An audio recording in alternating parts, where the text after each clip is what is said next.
Good evening, everyone. Oh, so this is my first virtual talk, and I'm talking tonight on the subject of jhana paramita. So the paramitas are the practices of the bodhisattvas, and paramita can be translated as perfection. But there's a saying of the ancient Greeks that perfection is just for the gods. And I rather like this. So I think it's much better to translate paramita as whole or complete. So meditation is the practice that is leading us towards fullness, wholeness, completeness. Yeah, so paramita is a literal translation, but really I think the significance is much more about wholeness and completeness.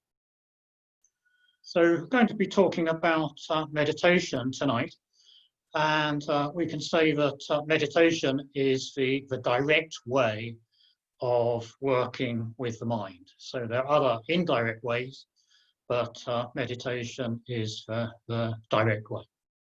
And fundamentally, meditation is about developing skillful states of mind based in contentment, love, and clarity, as opposed to unskillful states of mind based on greed, hatred, and delusion. So that's a working definition of meditation. That's what it's about. But I'd like to start by introducing myself a little and sort of bringing myself in and saying something about myself and my own practice of meditation. So when I was 19, I went on a spiritual search and traveled overland to India on my own through countries like Afghanistan and Pakistan, and went to India and Nepal. And when I was in Kathmandu, I bought my first books on the Dharma, 2 books on Buddhism, and then travelled to Bodh Gaya and Sarnath, holy places, and began to make a significant connection with Buddhism and the Dharma.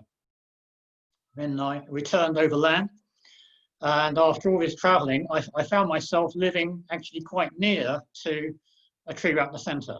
So one day I rang the door and started a 12-week meditation and Dharma course with a weekend retreat at the end. And that was how it all started for me. So from then on, I started the practice of meditation. But this was a very important, significant, momentous time in my life, because pretty much at the same time during this meditation course, both my parents died in quite tragic circumstances. So that was very upsetting and gave me a lot to work with. So I want to start by talking about motivation for meditation. So I think motivation is very important. Motivation is what sustains our practice of meditation. And in a way, I feel my motivation has been very consistent in a way, right from the start. There was this fundamental sense of unsatisfactoriness, what we can call dukkha. I was in a way dissatisfied with myself and with society. So there was this sense of dissatisfaction. There felt like there was a lot to come to terms with in my own life, the circumstances of my own life, a lot to come to terms with.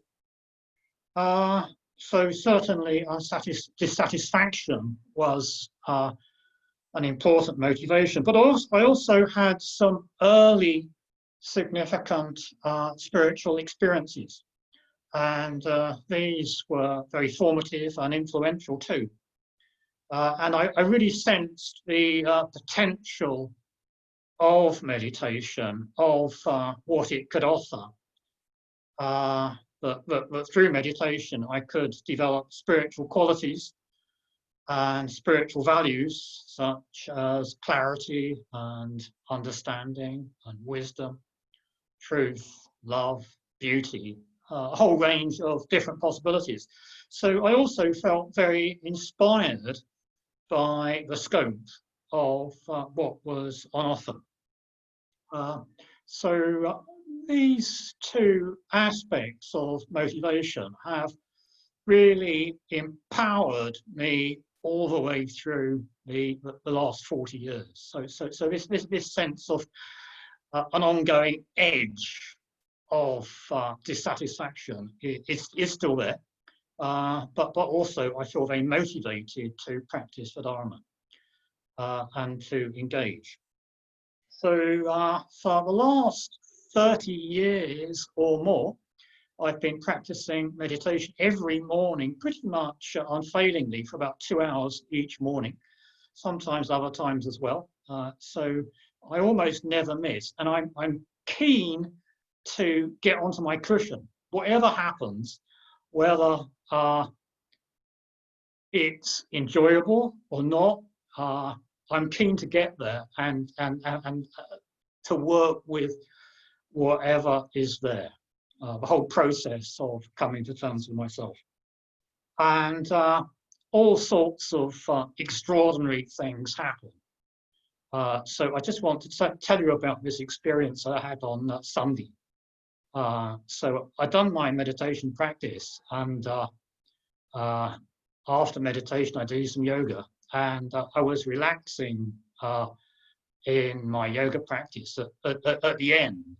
And just as I was relaxing, and I can assure you this doesn't usually happen, but on this particular occasion, I felt this whole kind of interiority open up, and I felt these, well, I had the image of these diamonds in my heart, these diamonds in my heart, shining brightly. And not only that, but I had the image of the stars in the night sky, the whole Milky Way. The stars in the night sky were up there, but suddenly the stars were also in my heart as well. So there was this sense of interiority with the depths, but also this whole sense of what we usually consider to be really up there, that was there in the depths as well. So there was this meeting of heights and the depths, this sense of presence and bliss. That's a good word, isn't it? I like that word, bliss. Yeah, so yeah, love, joy, and just this fleeting kind of experience, which was just there spontaneously, just for a short while, and then it was gone. And then it was gone. So it was a gift, and I feel very grateful for these gifts. So the gift came and it went, and we can call these gifts that we receive adhisthana. So adhisthana is a Buddhist term for blessing and inspiration and grace, and these experiences just come to us as a blessing. There was this sense of just entering into this timelessness. So there was this glimmer, in a way, this glimmer of wholeness, completeness. You could say a glimmer of jhana paramita, just a glimmer of it, a fleeting glimmer. So I'm very grateful for these little glimmers, these glimpses, these treasures, because in a way they're crucial to our motivation. So it's not only working with dissatisfaction, but also we're working with these glimmers, of whatever they are, when they're sent to us.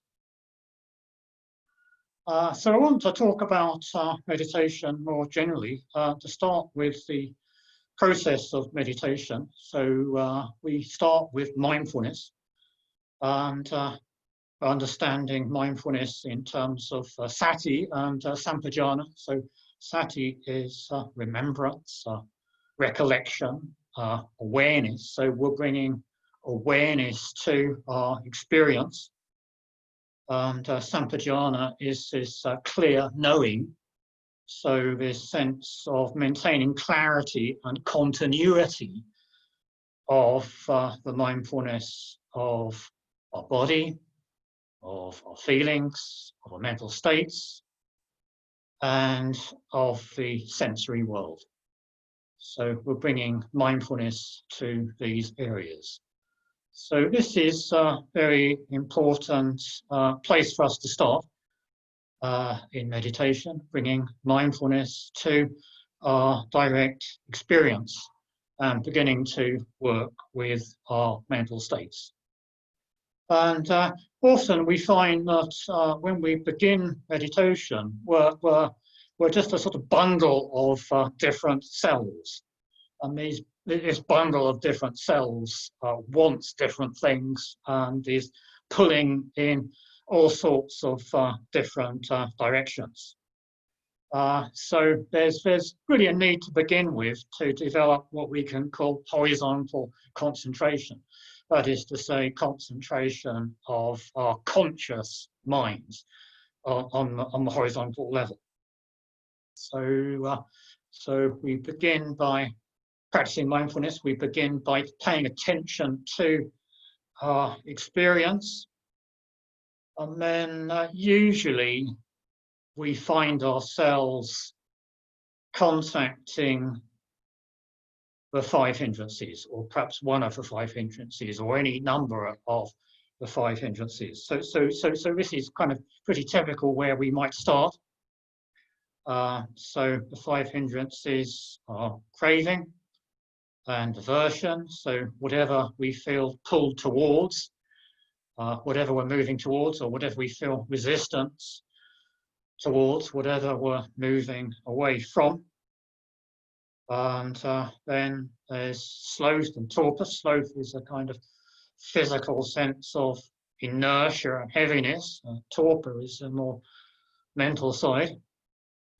And then there's restlessness and anxiety. So with restlessness, we feel quite agitated, or our minds are anxious.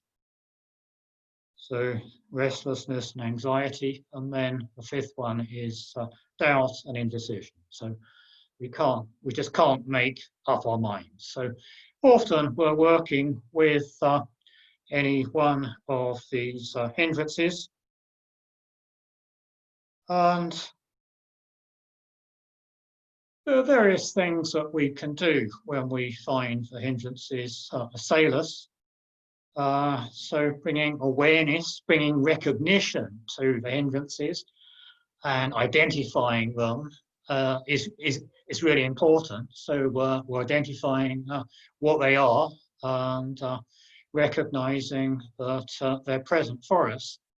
The approach I like to take is the same approach of that we take when there's a pool of water, and perhaps the pool of water is all silted up, there's lots of mud, it's a stagnant pool, perhaps it's full of mud and so on. But we don't, as it were, do anything very specific to clear the pool.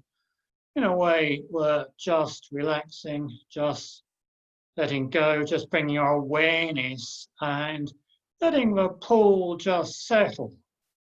So that's a metaphor that we can use for our own minds, just letting our minds settle and letting these hindrances settle of their own accord, just letting them settle and letting awareness and clarity come to the fore. So yeah, we can befriend the hindrances in this way. This is much better than attempting to push the hindrances away. That really doesn't work. So we need to befriend them and let our minds settle. And then maybe we find that we're entering access meditation, what's called access concentration. And we're beginning to enter into a more integrated state. We've achieved horizontal integration. And instead of the more compulsive aspects of the hindrances, we're working with much more subtler currents. So there's subtle thinking instead of sloth and torpor. There's subtle drifting instead of restlessness and anxiety. And maybe we're trying to tend to the breath in the mindfulness of breathing. And we can just notice ourselves just sinking away from the object of attention, or just drifting away from it. So in this way, we're recognizing subtle sinking and subtle drifting.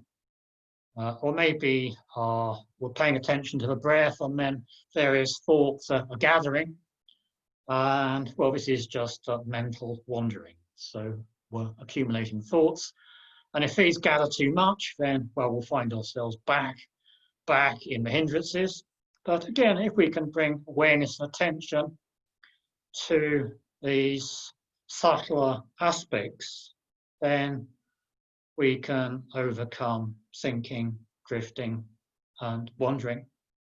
And we can achieve this aspect of horizontal integration. And then, yeah, we begin to enter some interesting areas. So I want to talk a little bit about dhyana. So the title of my talk is Dhyana Paramita. So the dhyanas are 4 levels of meditative absorption. So they're both horizontal, but they're also vertical aspects as well. So when we enter dhyana, we're also integrating the deeper currents of the unconscious mind with the conscious. So there's both horizontal and vertical integration there together. And we can say that the dhyanas are states of absorption, integration. In a way, I don't quite like the word concentration because it has that connotation of pushing and trying. But dhyana is much better if we can relax into it.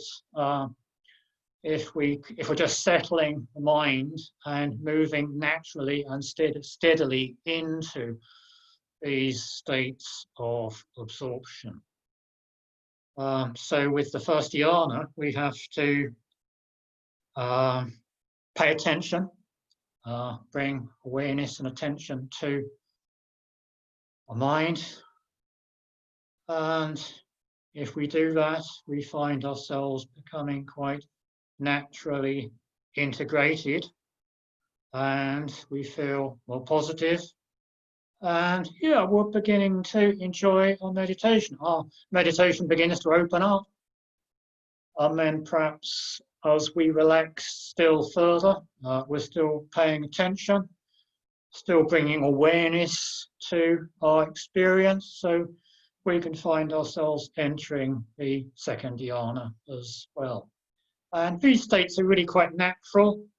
And in a way, they just require that we relax more and more and just simply pay attention, and of course work with whatever we find is there in our experience. So I don't really want to say much more. I won't talk about higher dhyānas. So mainly we're just working with these earlier stages of meditation. But it's important if we can recognize the dhyana, and then it means that we're really beginning to enjoy our meditation. And enjoyment of meditation is tremendously important. So what I want to do now is to talk about the system of meditation that we have in the Triratna community. So the system of spiritual practice is very important, and I want to outline the 5 stages of the system of spiritual practice. So hopefully you're fairly familiar with these stages, but I'll introduce them anyway. So the first stage is integration. So that's usually associated with the practice of mindfulness. So I've already said something about that. And then the second stage is positive emotion.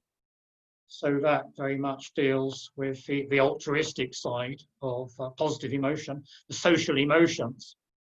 And in the Triratna community, we introduce the metta bhavana. So that practice is very important.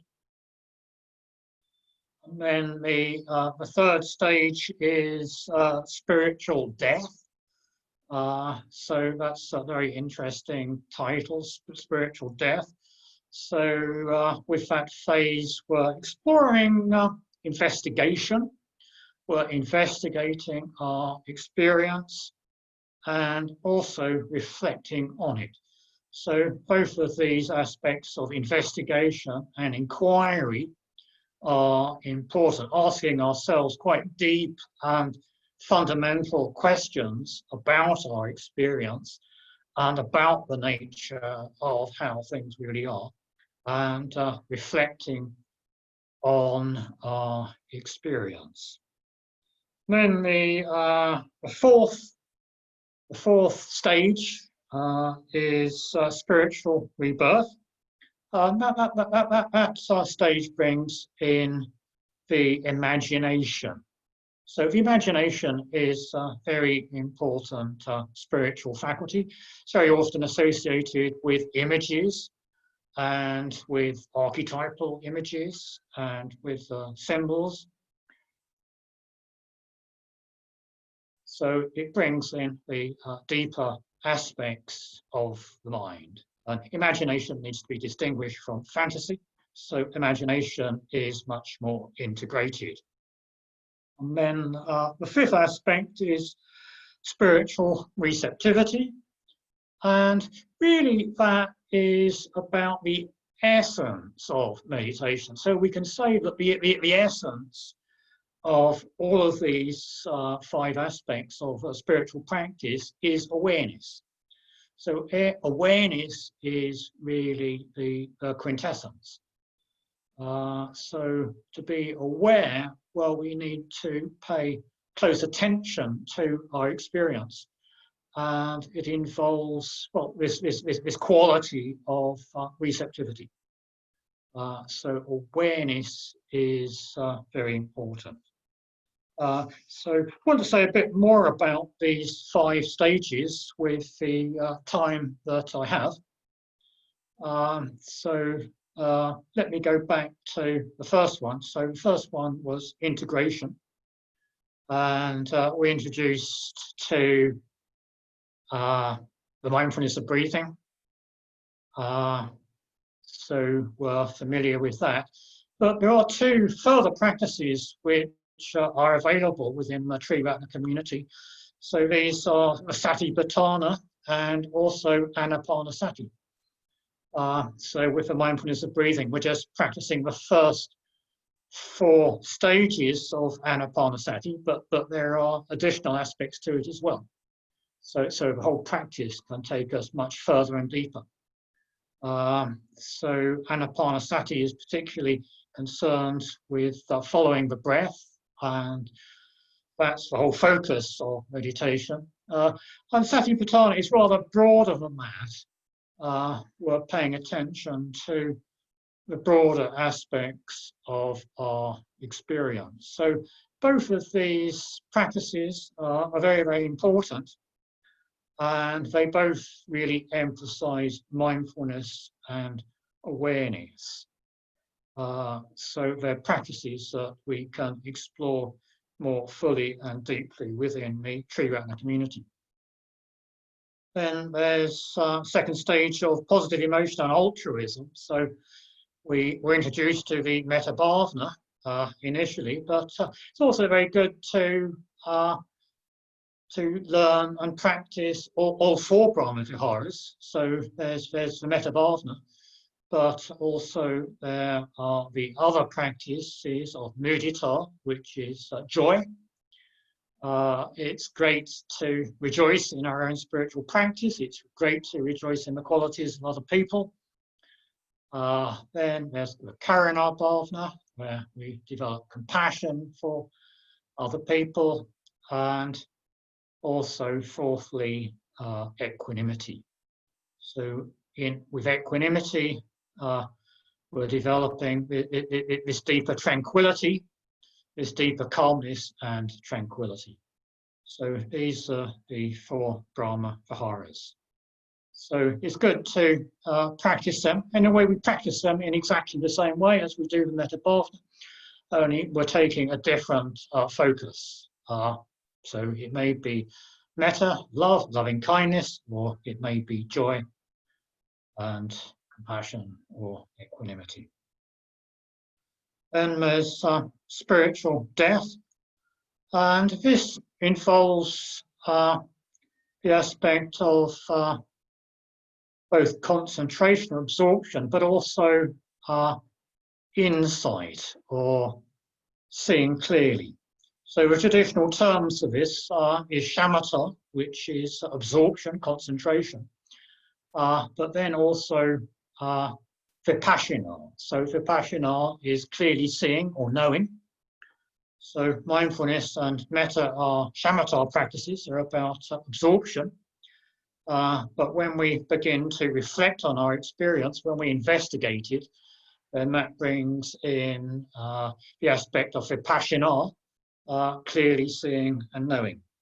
And we can begin to bring this aspect of reflection and investigation into our practice, say, of mindfulness of breathing, where we're really noticing, we're paying attention to the change aspect. So we're noticing, well, of course, with the breathing in, breathing out, that the breath is fundamentally impermanent, is fundamentally changing all the time. And not only the breath is changing, but of course our thoughts are changing, our emotions are changing. In fact, everything is changing. So we're beginning to reflect and contemplate on change as this universal aspect of life in its entirety. So change is quite fundamental to everything in our life. So we can reflect on change and impermanence. So there are also these other aspects of three lakshanas, unsatisfactoriness and selfing. So we can also explore them too. So these are very good ways of introducing reflection and contemplation. And then finally, there's this approach of spiritual rebirth and imagination. And way that we can begin this is with the stupa visualization, visualizing the geometric aspects of the stupa, the cube, sphere, pyramid, and so on of the stupa. Or we can imagine the Buddha sitting beneath the Bodhi tree. I can remember my first experience of the Shakyamuni Buddha visualization, and it's still there in my memory as being quite strong. So I've always found imagination an important part of my spiritual practice. So sadhana has always been very important to me.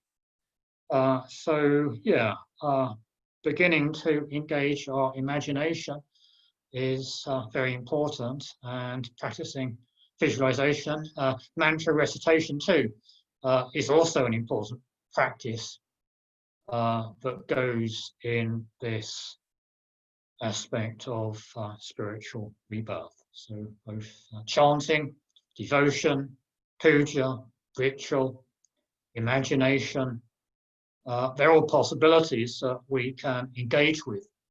And this makes our practice very rich. And then the last aspect is spiritual receptivity.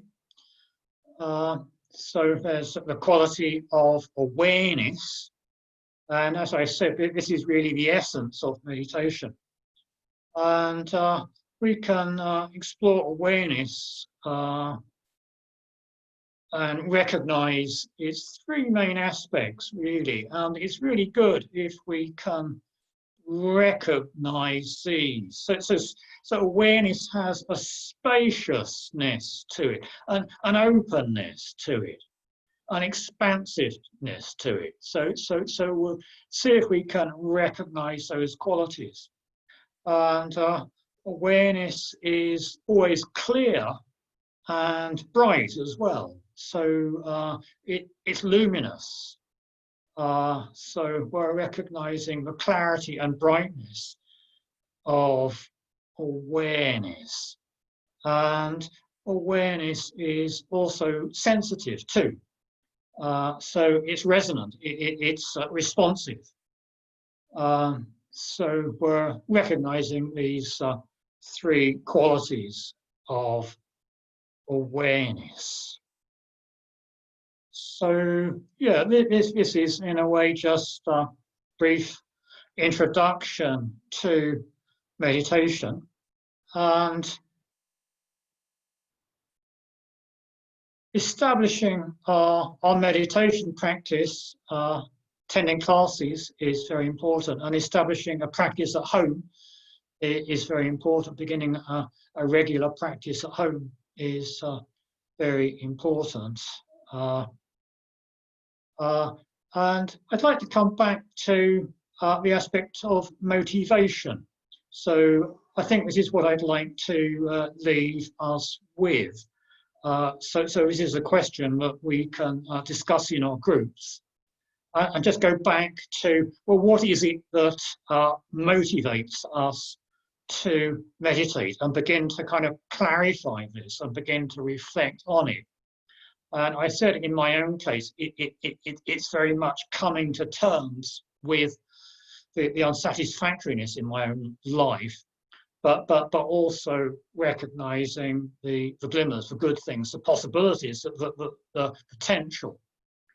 So this is a question that I'd like to ask in the groups. I'd like to ask you all. So what is your motivation for meditation? And I'm wondering how that meditation can be deepened, because it's really our motivation that takes us through and engages us and empowers our meditation practice. So developing a deep and profound motivation is very important. So I think that's what I'd like to leave you with. I'd like to say, well, go on retreat to Taraloka and Vajraloka, but in fact you can't, because they're closed at the moment. But perhaps you might find some virtual retreats that you could attend. So there's still possibilities. So there are these virtual retreats. Otherwise, well, we're left to engage with meditation at home and to deepen our own home practice, whatever that might be. Okay, I think my time is probably up anyway, so I'll stop there, and I'll leave those questions for you and for the group. Okay, thank you.